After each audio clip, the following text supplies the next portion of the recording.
Sponsored by RxCardClub.com. Get a free prescription drug card and save up to 85% on prescription drugs. RxCardClub.com. How Roger Federer stopped Rafael Nadal from achieving two great tennis honors in Shanghai. Roger Federer and Rafael Nadal. Credit, Jayne, Kamin-Oncea-USA. Today's Sports. Rafael Nadal's overly stacked trophy cabinet has a few important titles missing. The 22-time Grand Slam winner could never get his hands on the ATP Finals and the Shanghai Masters 1000 trophies. Nadal did come close to winning these championships, but Roger Federer denied him the titles in each of their three encounters in Shanghai. Nadal is often criticized for not winning the Tennis Masters Cup/ATP Tour Finals. However, he was on the verge of accomplishing this feat in Shanghai during the 2006 and 2007 editions of the year-end tournament. But semi-final losses, 4-6, 5-7 and 4-6, 1-6, against Federer prevented him of this honor.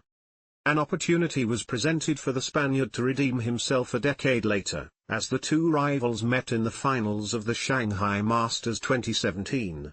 Nadal was in great form all tournament long, dropping merely one set en route to the final. The Palmar native had a legitimate shot to redeem himself by finally winning a title in China's biggest city.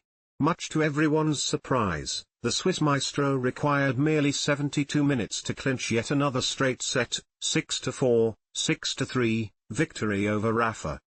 The 20-time Grand Slam champion was introduced as the first international icon athlete at the ATP Masters 1000 competition in Shanghai last year. During a press conference, Federer revealed his opinions regarding the memorable encounter against Rafa in 2017.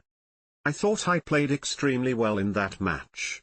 I played a fantastic tournament in a fantastic year in 2017 when I came back with my knee problems. Forever special. I love it, the battles I have with Rafa, and happy that I won that finals here that year," Federer said. The duo has engaged in several other encounters that were far more competitive than this one. However, the Shanghai Masters 2017 event will be special due to its significance, the last finals that the two played against each other on the ATP Tour.